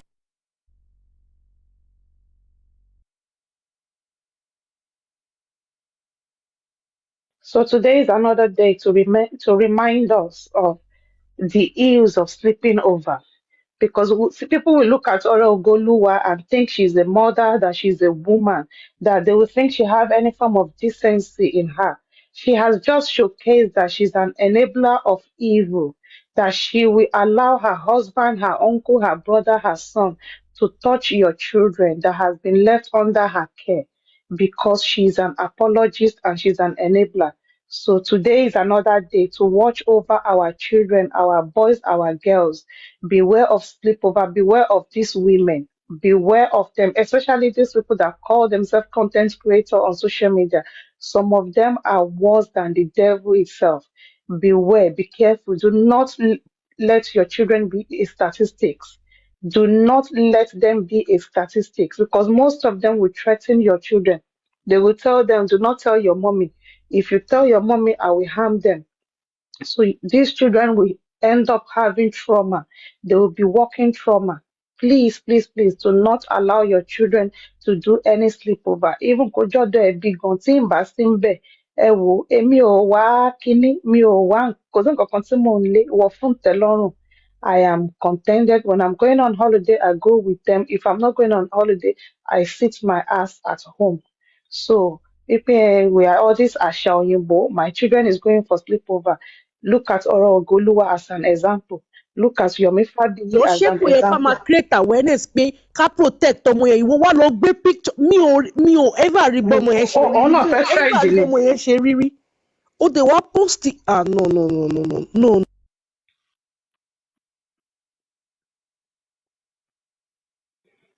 Exactly, mommy, grandma. Because how at this point, people are still accommodating Yomi Fabiyi in their home. It's just disgusting. It's shameful and it is I can't find the right word for it. As in, at this moment in time, a human being, a family trusts Yomi Fabiyi to allow him find shelter in their home, all in the name of supporting an evil individual. Show me your friend, they say, and I will tell you who you are. So anyone that associates with Yomi Fabiyi, either closely or by proxy, they are as evil as he is. And that is it. There is no tàbí ṣùgbọ́n kò sí, and that is why I'm holding Biola Bayo at this point. She has shown who she is. This is not, and let's get something clear. This is not about Iyabo Ojo. This is who they are. See, sorry, Nomoladele me because we can't hear your voices. More food. Okay. Oh, can you hear me? Oh, sure, more food. Oh, okay. Is it clear now? Sorry. Yeah, it's better now. I'm saying that's why I was telling people they were coming to me yesterday. Biola has apologized. Biola has apologized. And I'm saying, see, mi ò kí ń ṣèyàn tó ní mọ́. Mi kì í ṣèyàn tí ó máa ń ní àtẹnumọ́rọ̀ or kí n kàn máa dójú léyàn kan. But as far as I am concerned, Biola ti show irú èèyàn tó jẹ́. And when people show you who they are, just believe them. Believe them. Okay, this is who you are. Biola ò kàn interview Baba Jesha lásán. Biola actually aligned with him. So what She took a side. She took a side. So what are we saying here? One of me, sorry for what exactly? And to apologize for gan. Oh, apologize for. Oh, they mention orúkọ ẹ̀. So te sọ̀rọ̀ dodo àwọn victims to traumatize again. Ẹ wá ló apologize. Apologize to who and for what? Oh, ẹ kó ṣì dànù jàre.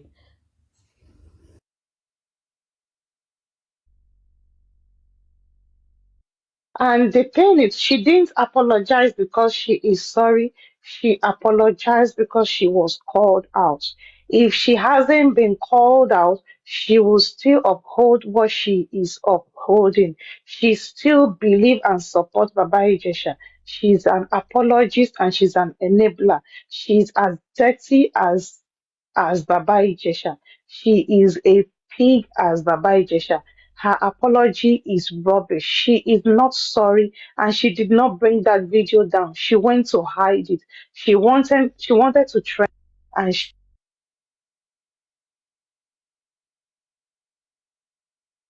to contribute for Baba Ijesha. Imagine how low this individual have put over 200 Nigerians. This Biola Bayo believes that all of us, Asun Akoju Sibi Kono, over 200 people, 200 million people, you think they are daft, that people are going to start contributing for him to be able to come back into the society, to become a millionaire or what? Look at that.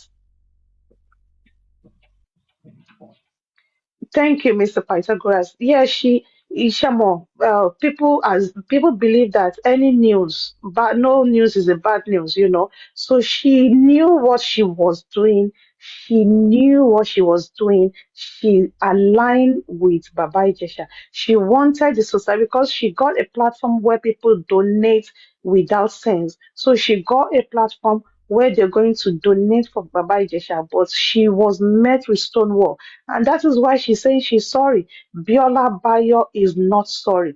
This is a disgusting behavior, and we will not allow this behavior to thrive in our society. And I'm saying it with my full chest. Biola Bayo should be cancelled. This got nothing to do with Iyabo Ojo. This is not about Iyabo Ojo. Iyabo Ojo is not the justice system in Nigeria. She lent her voice as the same many people, many Nigerians did as at then. Her voice echoed because she is a celebrity, and that is what made a difference.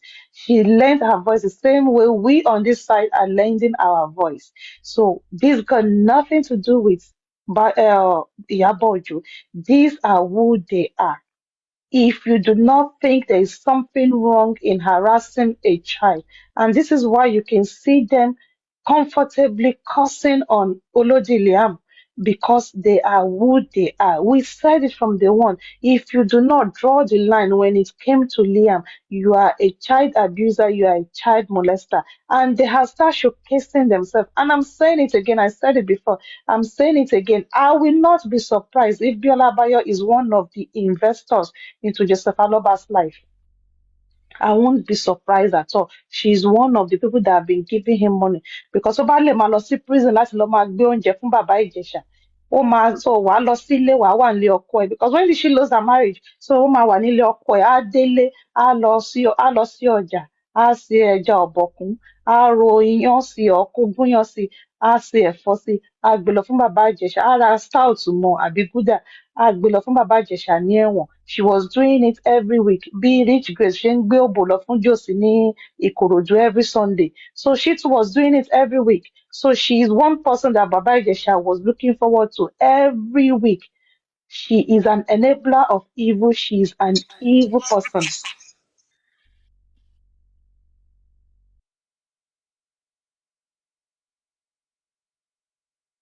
Possible, Queen the Omobola. Oh, possible. So I've said it. Only mo ti bá yín yànnàná ẹ̀ yẹn. Àti bá yín analyze it. That is who she is. wọ́n ló ti déètì bàbá ìjẹ̀ṣà gan rí. You imagine. They have no dignity. They have no sense of what. They are just, honestly, in fact, the words I want to use, Simba so. ṣèbẹ̀rì nígbà tí sísítà in-law ẹ̀ jáde nígbà yẹn tó sọ̀rọ̀ nípa ẹ̀ pé Bíọ́lá tẹ̀ ń rí yìí kọ́ ni Bíọ́lá tẹ̀ ń rí yìí kọ́ ìwà Bíọ́lá ṣe kinní kan ìwà Bíọ́lá ṣe kinní kan everybody bú sísítà in-law ẹ̀ nígbà yẹn wọ́n bú ṣé òun kọ́ ló wá fi ìwà ẹ̀ hàn báyìí nísìnyí ṣé kò máa fi ìwà ẹ̀ hàn báyìí sìn kò ṣeé gbé pamọ́ kò sí bó ṣe lè háìdí ẹ̀ títí àrùn jáde. Also, the other lady tó ló harass òun gbà yẹn ní 15 years ago tí wọ́n kí ló mi mọ orúkọ yẹn tó ní ó harass òun gbà yẹn. Shedeola, Well, Dadem. that them. Yeah. Yeah. People were insulting that one. Ó fẹ́ ṣe kinní ni. That Other lady said she hasn't healed. people yìí wọ́n ti gbàgbé pé social media tán bá like 1 minute tán lè dẹ̀yìn lẹ́yìn ẹ̀. She might just be feeling like àgbà tí sister in law ń gan jáde gan wọ́n kó fún kòbákòbá. Ìgbà tí kinní kan ṣẹlẹ̀ gan wọ́n kó fún kòbákòbá. Ọ̀jẹ̀ mọ̀ pé ìkọ́ ẹyọ kan báyìí ló máa ṣe tí gbogbo hailing tán fún ẹ̀yẹn tó fi máa dojúrú kò lè believe nǹkan tó ṣẹlẹ̀ sí yìí. Kinní yẹn orúkọ yẹn fẹ́mi yẹn ó máa ń get to them pé wọ́n ti mọ̀ mí. That's why tó jẹ́ pé apology ẹ̀ yẹn she didn't come out to say sorry because ó fi pé nǹkan tóun ṣe ò dáa ó bọ́ta láti wá sọ sorry nítorí àwọn èèyàn wà fún ni. Exactly. That sorry is not genuine. Ẹ má bínú Dr. Molara ṣe just tóun tó ní Mohbad ń bọ̀ ń gbé handbag nínú kitchen lè believe pé ó ní former first lady Baba Ìjẹ̀ṣà bẹ̀bẹ̀. Me, I can't trust. Sis, you'll I be can't surprised. trust this one as far as I can throw out. Èèyàn tí tó ní Mohbad rán wọn lọ sórí òkè tó ní mo ti sọ fún wọn ó yá mo ti gbọ́. Ẹ má bínú but that one she needs her brain checked. Tó ní ayé ló ń ṣe Bàbá Ìjẹ̀ṣà with all the screaming she did at that point came online to come and tell us that Mohbad wà ní kitchen òun lọ́wọ́lọ́wọ́ bá ń bọ̀ ń gbé handbag ó sọmọ lọ́mọ di fáyà. Sis, honestly, Emma was surprised though. I'm not even shocked because I know for a fact there are some big people but Iyabo is this, Iyabo is that.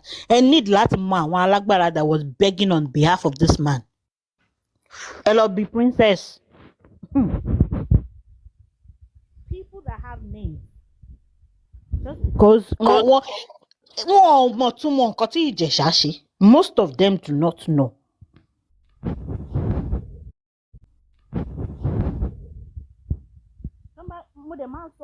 The fact that you cannot relate to someone's pain, it don't mean we're stupid about it.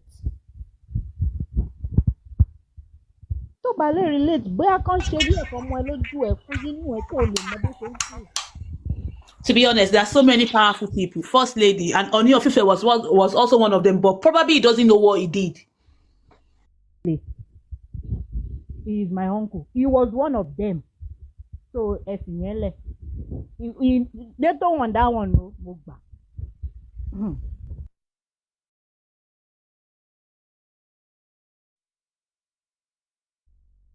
It's possible ṣá because ṣe bí ìgbà tán fẹ́ gbé jìwò mà nígbà yẹn ṣùgbọ́n ní màmá kíní kan tó ṣe birthday níjọ́wò náà wípé wọ́n bá bẹ̀bẹ̀ so it's possible but I just find her own past hilarious especially with the ó sọmọ lọ́mọ di ó celebrity ó sọ di kó máa bọ̀ ń gbé handbag. Ẹ mọ nǹkan tó ṣẹlẹ̀ gbogbo àwọn tó ń bọ́ta ní industry wọn yẹn tó wá ń bá wọn bẹ̀bẹ̀ kíní yóò níhù láàrin wọn kò ń ṣe nǹkan tó níhù láàrin wọn wọ́n fọwọ́ bò ó ni wọ́n fọwọ́ bò ó èmi dẹ̀ believe wípé nǹkan tó ṣe mú Bàbá Ìjẹ̀ṣà tó sì ń ṣe báyìí Ọlọ́run sì fẹ́ kó tún jìyà míì ni o kò tí ì jìyà yẹn tán ni o. kan rí òpin kéèsì yẹn.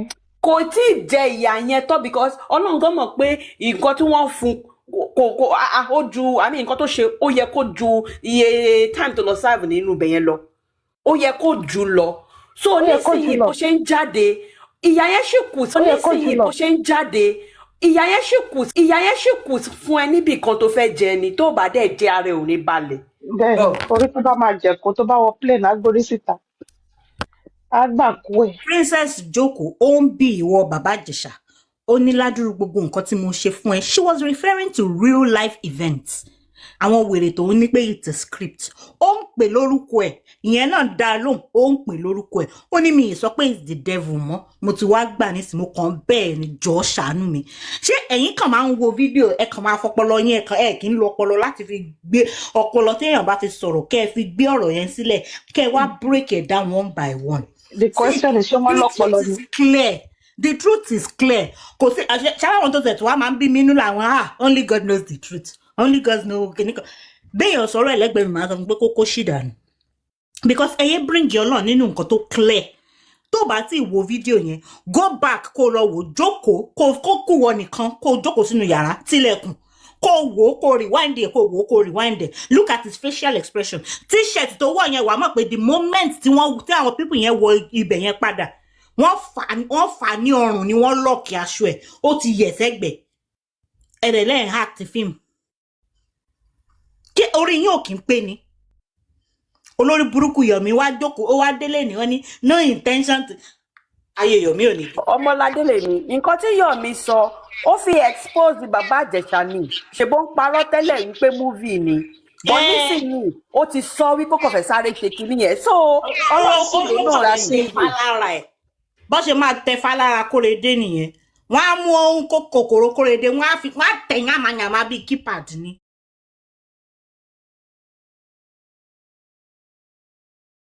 bíi keypad ni olórí burúkú.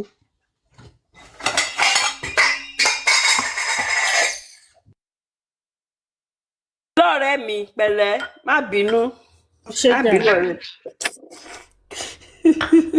Honestly, it's annoying because. àwọn awáyé máa ṣe rere dédé àwọn ológun.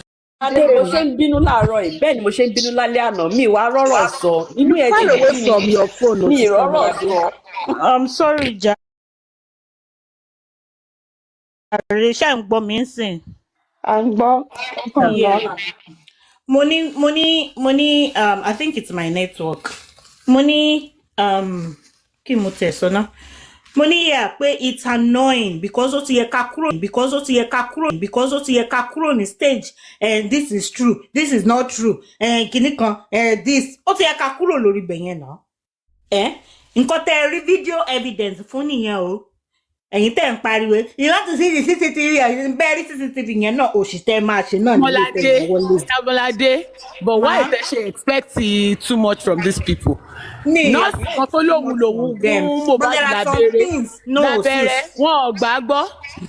Ká máa sọ èèyàn bọ́sà ó confess pẹ̀lú ẹnu ẹ̀ ipò òun lòun ṣe kínní. Àwọn wèrè nínú kò sí kan tó jẹ́ bẹ́ẹ̀. Lóòótọ́ ní ibẹ̀ yẹn gan ló ti yẹ kápá mi jábọ̀ actually.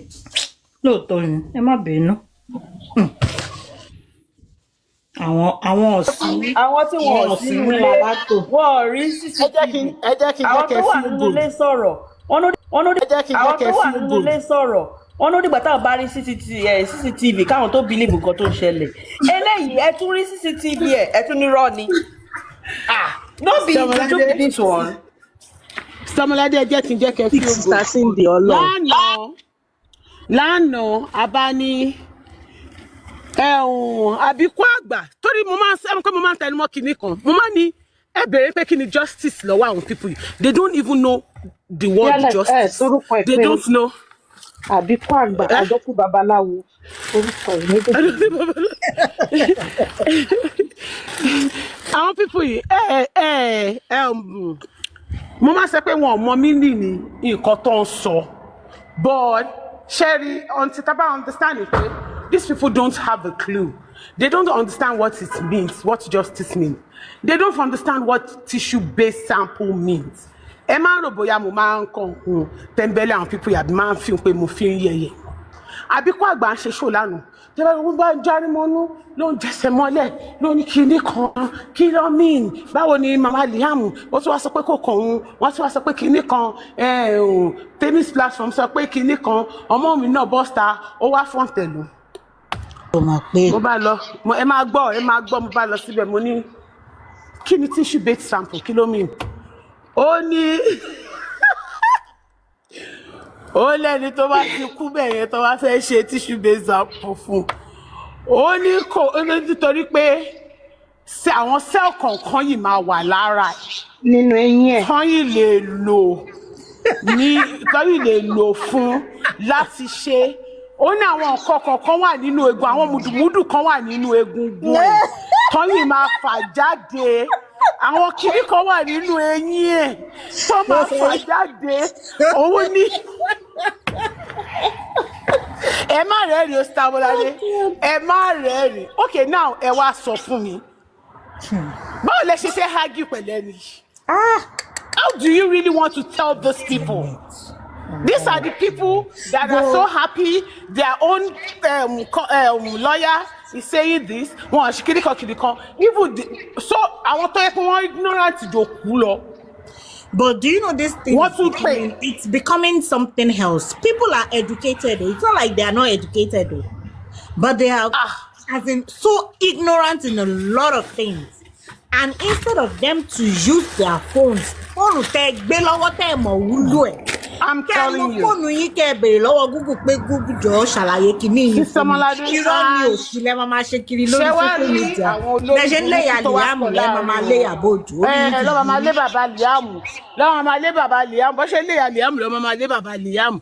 Wọ́n wò pé dead body. Iṣẹ́ ìyá Liam ìyá Liam. Ṣé tẹ̀lé àwọn tó lé bàbá Liam?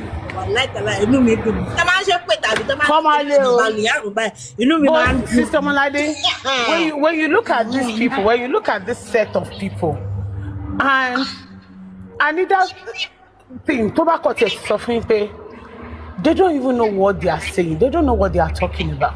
They don't. These people will come out and say, "Kò sọ kú tó pa ọkọ ẹ̀." Àfi tí ò bá mọ kú tó pa ọkọ ẹ̀. Báwo ni o ṣe mọ kú tó pa ọkọ ẹ̀? Tó sọ fún wọn pé òun kí ló wá sọ fún yín? Kí ló wá sọ fún yín? Same thing tí wọ́n lè yọ̀ mí sọ lánàá. Princess, come out and tell us. Ṣé kìí ṣe wọ́n lo ìwé Bàbá Ìjẹ̀ṣà? Excuse me. Ṣé Princess ever denied wípé èmi ni mo pè lórí fóònù? Orí ẹ wo àwọn people yìí ọlọ́run ọ̀rọ̀ wọn ti sún mi. A ní ọmọdé tí wàá ní 3 years dead body. Ọmọ àríṣẹ́ níbẹ̀ yẹn gangan ni apá mi ti já bọ́ tán pé wọ́n máa rí sẹ́ẹ̀lì lára. Ẹjọ́ kí ni mí ní sẹ́ẹ̀lì? Ẹjọ́ tẹ́ bá mi rìnnà pàdé ẹ̀ lónìí. Ẹ bá béèrè lọ́wọ́ ẹ̀ pé what's the meaning of cells? Very gullible people. Honestly. Wọ́n stupidity. They are so stupid and dumb. Ọpọlọ wo ló fẹ́ fi lórí ẹ̀fọ́ fi gbé? Ṣé irú àwọn yẹn lè fẹ́ máa sọ pé ṣẹ́jẹ̀rí tí ṣọ́dámẹ́ǹtì ẹ̀ bá ń sọ̀rọ̀ honestly ọ̀rọ̀ ẹ̀ mo kàn máa ń wo ọ̀rọ̀ ẹ̀ bí ọ̀rọ̀ àpọ̀dà èèyàn ni because especially tó bá lẹ́nu Wunmi's team have said kìnnìkan have said Ọmọládé ẹ̀yin ò sí bí lánàá ni tó ní come and tell me kọ́ máa kó wá sọ fóun kú tó pa Mohbad fẹ́. Ó lágbára lánàá o. Wàhálà ẹ̀ mò ń gbọ́ mo kàn rẹ́rìn ní pé ìwọ wàhálà ìtàlá ẹ̀mí ẹ̀ ò gbé. Ẹni kó rí òun wà bẹ́ẹ̀ sọ pé ó ti mọ̀ pé jẹ́ èèyàn kan bẹ́ẹ̀ ni pé ó ti ẹ̀ you are irrelevant in this movement honestly. I don't understand. I don't get it Ọlọ́run. Ṣé wọn pẹ́ tí mo pé Jòsí ti lọ bí Jòsí ti lọ sọ̀rọ̀ Jòsí ti lọ sí kí lorúkọ ẹ̀ lánàá ó ti lọ sọ̀rọ̀ so ó ti bìlífù pé gbogbo Jòsí lọ ó ló lọ sí TV station lóríṣiríṣi náà. Owó lọ sí pàṣẹ́ni pé bàbá gúnra ò ní pàṣẹ́ni pé DNA àní tí tó tó bá ti bẹ̀ wọ́n ara Jòsí ò ní balẹ̀ fada ilọ̀. Ó ní nítorí gbogbo DNA center sí court mú. And this is so simple. If you think these people choose the wrong places, what about the one you so say you know verify. So you two did not verify the one you get in the court. Verify yours as well. Nonsense. Sister Molade ṣe nǹkan tí gbogbo wọn ṣe yìí. Ọ̀nà wọn máa sọ pé if it's in America, if it's in abroad, ṣé ẹ lè máa pè nítorí DNA ọmọ kan kí ayé yín má bàjẹ́? Ẹjọ́ ta ló bá ń gúrò Mọ́jọ́lá wọ́n bèrè ẹ̀rí. Mọ́jọ́lá kẹ̀. Ó ti wà lẹ́wọ̀n. Wọ́n ò rí níbo lọ́lọ́ ẹ̀wọ̀n ni. Ẹ bá wa a ò rí. Amúra márùn lè dá. Àṣebí Yomi ti bá wá lọ́ọ̀yà. Ó ti níwọ̀n tó bẹ́ẹ̀. Kò lọ ó rán lọ́ọ̀yà lọ ni. Kò lọ. Wọ́n ní kò lọ wọ́n ló rán lọ́ọ̀yà lọ. Yomi ló máa sọ fún pé kó má ṣe ṣóòmù. Báwo ni Mọ́jọ́lá ṣe máa gba lọ́ọ̀yà ṣe bí àkọ́bí ẹ̀ lọ́ọ̀yà ni? Ó máa tún gba lọ́ọ̀yà. Ó máa gba host of lawyer. Odidi ọmọ ọlọ́pàá kí ló nídìí lọ́ọ̀yà fún? Kò nídìí lọ́ọ̀yà náà. Exactly. Bàbá ẹ̀ máa wọlé ó máa jáde ni. kí ni kò yẹ kọ́rọ̀ yẹn dé kóòtù rárá. Mo ń jọlá. Mommy fearless. Mommy Omolade. Mommy Candy. Mommy Sassy Baby. Ọlọ́run á ṣe yín mọ́ mi. Mo bá jí lọ o. Mo bá jí lọ o. Mo bá jí Ìmọ́lẹ̀ lọ lọ. o. ṣé kò ó kí n má sọ̀rọ̀ mọ́ ni. Kò sí o, kò sí o. Kò sí sí láti Amúramáròde gbọ́ ò yẹn. bọ́ta o. Amúramáròde ò múra róde o. ní past 3 lélẹ̀ kẹ́ 11 kọlẹ̀ fún àǹtí ni. Ẹni bá jálé agbọ́n. Agbọ́n ta. Ìmọ́lẹ̀ lọ o. Bunch of fools. Mo ń jọ́lá lọ o. Ọmọ àlè ni ẹ o tó o bá Mo ń bọ̀. jọ́lá lọ o. Ó wà ní kirikiri. Sísá Cindy, ọmọ ẹ̀ ló sọ fún pé kò gbọ́dọ̀ bọ́ta as a legal representative. As a Ladekoli of legal Benin and professional. Mr. Pythagoras. A Àwọn ọlọ́dún kò gbọ́dọ̀ Ladekoli. bóde. For this moment, ó yẹ kó pipe low. Ewé. Wọ́n ní ẹgbẹ́nu kúrò. Sọ díẹ̀ ní. Lọ jí Bluetooth Iṣẹ́ l'Abuja. kí lẹ gbà tẹ́ bá láàpù ni. Mo kúkú gbọ́ yẹn. Àǹtí mi ti gò. Hello, brethren. Hello, sister. Mọ́mí mo ro mọ́mí sí fọ́ìsì yín kẹ̀. Ó ga jù. Ọ̀pá dọ́tà. Àìsí.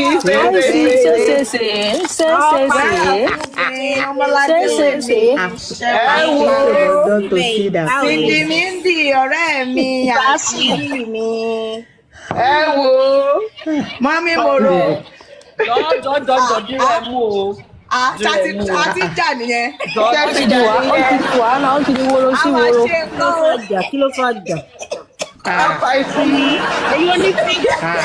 Ẹjọ́ ṣe ti gbọ́ pa ara yín ni àbí kí ló ṣẹlẹ̀? Ẹ bá béèrè lórí àṣà tí wọ́n náà wà ègò. Èmi àti Fídí ṣe àṣàt. Ó wá sọ pé ọ̀rẹ́ ẹ̀ ká lọ̀rẹ́ ẹ̀ jọjọ. Ó yá gbé ṣáàtì wá síta. Gbé ṣáàtì wá síta. Ọ̀rọ̀ ṣáàtì. Ẹ̀kọ́ ṣáàtì ni o. Sísá ṣáàtì máa jẹ yí o. Àṣẹ ń gbọ́ òsì. Òsì ojú máa tì yín. Ojú máa tì yín ẹyin àti liberation ṣe bẹ́ẹ̀ tí múra yín lọ́rẹ̀. No problem. I have evidence of the Sọ́mà chat. sí ọ̀rọ̀ èmi àtọ̀rẹ́ mi ò ẹ jọ o. Ṣójú yín ò tí There kó is báyìí. evidence of the chat. Ẹ já gbé ṣáàtì wá síta. I have evidence of the Bí chat. èmi àti Cindy àti liberation tá bá gbé ṣáàtì wá síta. I'm interested in your chat. Yomi is like. You are interested in which chat? Ṣé ń gbé ṣáàtì tẹ̀yìn náà bọ́tà? Your own. You Ṣé are. ń gbé ṣáàtì yín bọ́tà? The 4 of us. Ṣé ń gbé ṣáàtì wa bọ́tà? The 4 of us. The 4 of us. Ẹ fẹ́ da justice ìlú nìyẹn. Ẹ fẹ́ da justice ìlú ni. The 2 of you. Àti justice tó wà láyé yóò sì. Ọlọ́run bá gbọ́ nínú ṣáàtì ẹ̀. Ọlọ́yin ilẹ̀ jókòó sí di ní rí justice sẹ́. Abẹ́ ti rí mi. Mo gbọ́ pònú Níbi kan tó táwa sọ̀rọ̀ láàárọ̀ yìí. ìyá mi ọ̀pá kẹ́ọ̀là kẹta ti rìn dín mọ́. Abẹ́ ti rí justice. Àwọn ìdí yẹn dẹ̀ bad. Are you playing? Àwọn ìdí yẹn dẹ̀ bad. Ìdí tó bá Àwọn ìdí òsè, ìdí arẹrẹ, ìdí àpẹ́, ìdí ìrókò. ìdí ìṣìn. Wọ́n wá gbé ìdílé kìíní yẹn lásán. Àwọn àyà ti jókòó lé joystick. Wọ́n wá gbé ìdílé kìíní yẹn lásán. Àwọn lọ gbé ìdílé justice. Bó náà yẹ fẹ́ rí justice. Abẹ́tìrí ni. Wọ́n rìn ìdímọ́ justice báyìí. Yomi ń sunkún kiri ni. Wọ́n rìn ìdímọ́ o. Country wo ni Yomi wà at the moment? Ṣé àlè report Canada ló wà o. tí Yomi wà ni? Ẹ ti fìdí di justice mọ́lẹ̀. A fìdí bo justice mọ́lẹ̀. báwo ni Yomi ṣe máa sọ wípé bàbá Ìjẹ̀ṣà kò fẹ́ tẹ fara ọmọ 14 years old ni. ó ló fẹ́ tẹ fara rẹ̀ sẹ́rí pé lórí burúkú bọ̀bọ̀ yẹn. àǹtí mi mo wá justice lọ ni. Ọlọ́run fún ẹ rí o. ó jẹ́ ètè padà sílé káyọ̀ ò lè rí o. Sórí òfurufú ló wà ní ó ní òtù wá gbé jẹ́. màálù ló gbé ẹ òtí màálù ló gbé ẹ tiwotiwo. agodo méjì òun ọ̀run àtayé mo wà. Káyọ̀dé ṣe justice tó ń fi tọ́mtọ́m la. mi ń wá lọ ni ẹ jẹ́ kí n wá lọ náà tí mo bá rí ìyá padà lé. Kò tí ẹ ṣe kángọ̀ tó dé yìí. Mr. Dúkìá question tí Ọ̀túnba jí di mí nìyẹn láàárọ̀ yìí ní àárọ̀ yìí wọ́n láwọn ní important question ṣé wọ́n gbàdúrà lọ bí ilẹ̀ bí ẹni mo ti ṣàmì lọ wọ́n wá ní kémi rán àwọn létí nǹkan tèmi ní ká àwọn èèyàn máa fi tọ́mtọ́m ṣe o. Ọ̀túnba láàárọ̀ kùtùkùtù ẹ tún gbé sista Temmie débẹ̀. Early on a Wednesday morning. Wọ́n ní sista Temmie jẹ. ọlọ́mọ ẹ fẹ́ gbé sista Temmie padà fọwọ́ ara wọn já mi bọ́lẹ̀ ẹ tún gbé sista Temmie débẹ̀. wọ́n lọ jẹ pálí tọ́mtọ́m kan ní ọjọ́ kejì pé wọ́n jẹ́ ẹyọ kan odindi pálí. Ọ̀túnba ló sọ bẹ́ẹ̀ mi kọ́ mọ́ sọ.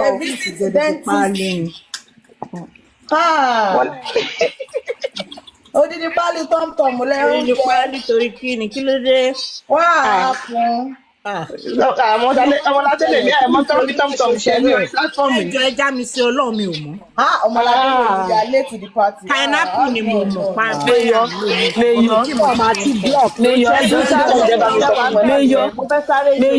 ẹjọ́ mo wà mọ́ṣáláṣí ẹ̀ gbọ́dọ̀ sọ́ọ̀sì mo ń kírun lọ́wọ́. Sísá Temmie tọ́mtọ́m àti blọọkì ni tọ́mtọ́m àti blọọkì. Sítámì yẹn jọ sáré sọ́jà ní bóyá kí n sáré lọ ra tọ́mtọ́m. Tọ́mtọ́m àti bá wà bẹ́ẹ̀ kọjá ṣe dáadáa ẹ wá lọ kọrin. Wọ́n máa gbọ́. Okay. Kí ni ókè ẹ jẹ́ sáré ṣe gbé borúkọ fún yín. Ìgbà tí Mayor ń sọ̀rọ̀ láàárọ̀ ẹ̀ ni Ọ̀túnba mi bá béèrè pé Mayor ẹ jọ̀ọ́ ṣé mo lè sáré béèrè nǹkan ní ọwọ́ yín lọ́ba ní kó sọ ni wọ́n sọ pé ìgbà tẹ́ kọ́ wa ní tọ́mtọ́m nígbà yẹn kí lẹ́ni ká máa fi tọ́mtọ́m ṣe lọ́ba ní pé obìnrin ló máa ń lo tọ́mtọ́m ní Ọ̀túnba bá ní ọjọ́ kejì tẹ́ kọ́ wa ní tọ́mtọ́m yẹn kí ni sísá Temmie fi tọ́mtọ́m ṣe ọba ní sísá Temmie rún tọ́mtọ́m jẹ ni ọwọ́ ní òkè àwọn ní káwọn kìlọ̀ fún tọ́mtọ́m tó wà lókè yìí ni ò pé tí sísá Temmie bá rún jẹ Ọ̀túnba yẹn lásán. ṣé kìí ṣe wípé tọ́mtọ́m ti ṣe kankan fún yín tí Ọ̀túnba ti wò wípé tí sísá Temmie bá rún tọ́mtọ́m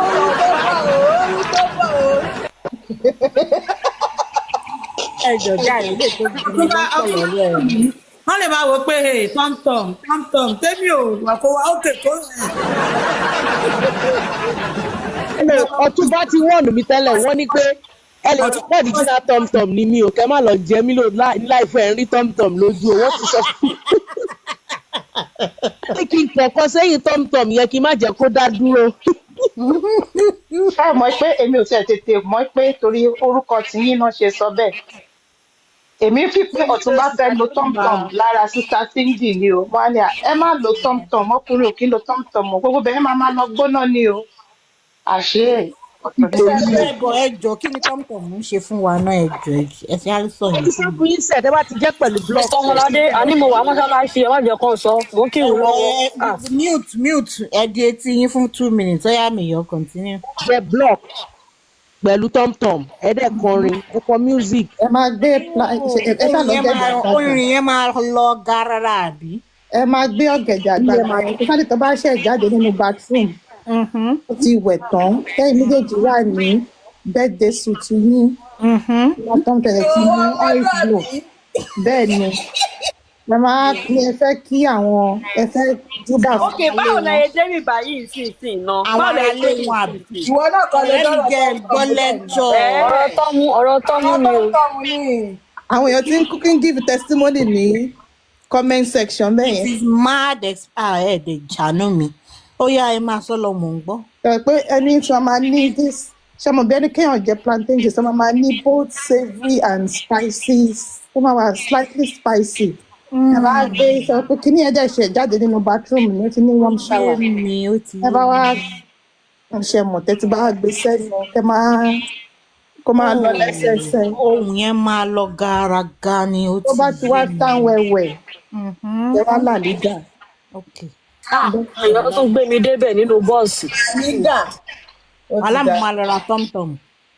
In fact, ẹ̀yin gan máa ní this feeling of spicy, mind spicy. Ẹ ṣàánú kórópọ̀n somebody son o. Ọlá somebody son máa wà okay. Kọ́mọ̀ ẹ pé ẹ̀ máa jẹ́ Nínú somebody son gbádùn. Justice for kórópọ̀n. Bíi mélòó ni ká máa mú per session?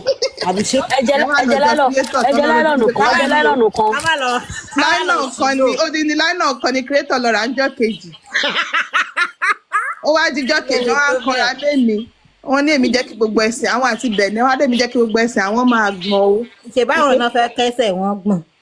Mọ̀ nǹkan tí tọ́mtọ́m ń ṣe kẹ́ tó lọ rà á ni. That feeling is different. So wọ́n gbé wọn débẹ̀ dáadáa. So you will come back and testify. Jesus is Lord, ó ti dà. Wọ́n á máa lọ ra tọ́mtọ́m. Ẹyọ ẹ tiẹ̀ máa wọlé mo ti sin rẹ́kọ̀dù pàǹtì yìí máa lọ gbọ́ létà.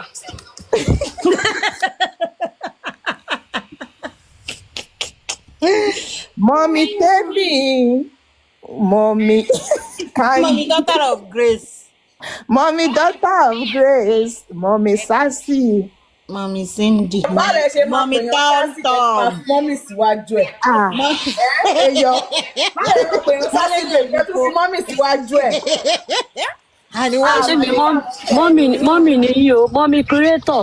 Tani mọ́mì Temmie yẹn dá ó sì wà. Ẹ̀rí pé mọ̀mí kéétọ̀ yẹn ò sọ̀rọ̀ rárá, wọ́n ṣe bẹ́ẹ̀ ní páwọn ò gbọ́. Bóyá wọ́n ti sáré yí fóònù wọn lọlẹ̀. Àní wọ́n rẹ̀ kẹ́mi náà wọ́n máa padà jù mí sílẹ̀ gbẹ̀yìn wọ́n rẹ̀ kẹ́mi ní bó Bóyá ṣe wọ́n wà fẹ́ yẹn. sáré lo tọ́mtọ́m. Àwọn mọ̀nà àwọn náà mọ̀ pé tí dájú wọn bá ti gbọ́ voice mi, wọ́n máa ń sáré yí volume lọlẹ̀ ní pé kí ló ṣẹlẹ̀ gangan. Because ọ̀rọ̀ justice lánàá àwọn bá ṣe dọ́dọ̀ tọ́mtọ́m báyìí. Ó bẹ́tà ṣé bá ń kọ́ra wa náà ni. Èèyàn ò lè mọ̀ tán. Cause I'm happy. Ibo lẹ́wà ń pàtí mo sọ̀rọ̀ sí.